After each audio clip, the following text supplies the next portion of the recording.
Browns make feelings clear on concerning Shedeur Sanders' situation. Questions are surfacing about Shedeur Sanders standing with the Cleveland Browns following a report that the rookie quarterback hasn't been logging any scout team reps in practice. Earlier this week, Tony Rizzo of ESPN Cleveland reported hearing rumors that Sanders has been spending most of practice on the sidelines, questioning why he's even on the roster. "I'm hearing that Shedeur is not even running the scout team. He's watching everyone. Bailey Zapp is running the scout team. I don't know if that's true, but that's what I'm hearing," Rizzo said. "Why is he on the team? Why is he even here? Because his jersey is selling? The Haslams don't need jersey money, do they?" Browns quarterbacks coach Bill Musgrave addressed how the team is handling reps, saying Sanders, Zapp, and Dillon Gabriel have all taken their turns. "At times the concepts resemble what we would run here with the Browns, and at times it's completely foreign. But the fact that they're out there and having to make decisions and process and then deliver throws accurately, all that is really good," Musgrave said. "All three guys to really give the defense a good look, because being a scout team quarterback, you're working on your own craft, but really it's an art form to replicate the opponent so the defense can be ready to do their thing on Sunday." Browns taking different approach with QBs.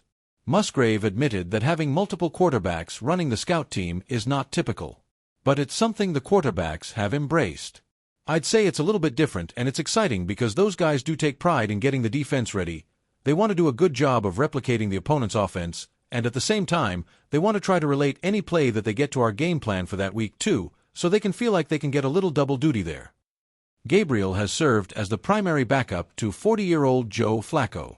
Sanders is the number 3 emergency quarterback.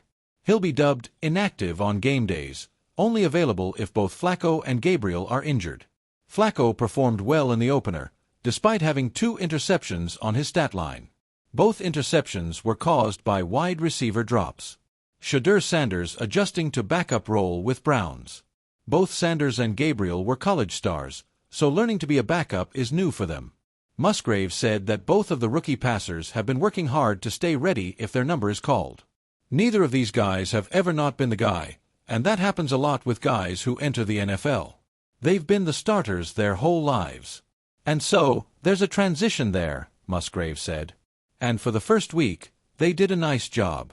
They immersed themselves in the game plan, did a lot of drill work on the side, both before and after practice.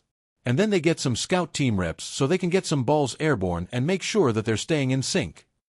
Sanders said the shift in mindset is something he talked with now Ravens quarterback Tyler Huntley about. Huntley spent the preseason with the Browns before being released and signing with the Ravens, where he spent the majority of his career as a backup to Lamar Jackson. "The fact that Tyler Huntley is here, I feel like God sent him here for a reason, honestly, just to talk and to be a guy, be a mentor toward me and his career also," Sanders said in August. "Being in that backup role, he faced that also in his career, and he just gave me the mentality on what I need to do and how I need to stay on top of everything." The Browns are a 12.5-point underdog against the Ravens in Week 2. The Cleveland Browns had always been a franchise that thrived on drama. From the quarterback carousels to the heartbreaking playoff collapses, nothing ever came easily in Cleveland. Yet, even for a team accustomed to noise, the situation surrounding Shedeur Sanders had become unusually loud. When the Browns drafted the son of NFL legend Deion Sanders, the city's football faithful believed they had not just a quarterback, but a storybook hero arriving to change the franchise's fate. His college career at Colorado had been electric, his pedigree unmatched, and his swagger reminiscent of the prime-time days that made his father iconic. But after a whirlwind summer, whispers began to spread. Was Shedeur really developing as expected? Were the coaches as committed to him as the fans thought? By Week 2 of the NFL season, rumors had grown into full-blown narratives. Radio hosts questioned his practice reps. Pundits hinted that veterans like Joe Flacco were gaining the staff's trust. Twitter became a battlefield of doubters and diehards, each side dissecting his every move. And through it all, the Browns had remained frustratingly silent. That changed on a humid Thursday afternoon in Berea, Ohio. The press conference that stopped the scroll. Reporters gathered in the team facility, notebooks and recorders ready. Head coach Kevin Stefanski stepped to the podium with the calm demeanor that had become his trademark. But this time, the usually stoic coach carried a different energy, measured, protective, and deliberate. "I know there's been a lot said about Shedeur," Stefanski began, glancing briefly at the cameras. "So let me be very clear on where we stand as an organization." The room stilled. Even the rustling of papers faded. Shedeur Sanders is part of our long-term vision. He's talented, he's hardworking, and he's learning what it means to be an NFL quarterback.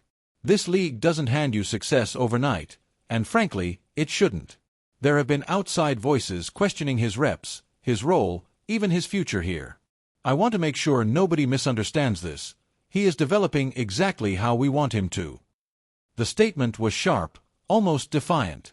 It was as though Stefanski had drawn a line in the sand, not just for reporters, but for fans, pundits, and anyone else trying to write the Browns' quarterback story before it unfolded. The heart of the concern. Still, Stefanski's words didn't erase the underlying issues. The concern wasn't simply about talent, it was about timing. The Browns had brought in veterans for stability, hoping to steady a roster that had playoff aspirations. In that environment, a rookie like Shedeur could easily be overshadowed, confined to clipboard duty instead of live snaps. Cleveland fans knew this all too well. They'd seen high draft picks buried on depth charts, confidence drained before careers even started. The quarterback graveyard label haunted the franchise for decades. And though Stefanski's statement projected confidence, supporters worried privately. Would Shedeur be next in line for the curse? A locker room divided, or united? Inside the Browns' locker room, the mood was more complex than outsiders realized. Teammates liked Shedeur. He was approachable, hungry to learn, and unafraid to ask questions. Veteran linemen praised his willingness to take hits in preseason drills. Receivers noted how he stayed late, throwing extra passes until the stadium lights dimmed. But there was also a sense of hierarchy. Joe Flacco, the Super Bowl MVP with silver hair peeking out from under his helmet, carried an aura of command. Younger players gravitated toward him for reassurance, while coaches leaned on his experience in tight situations.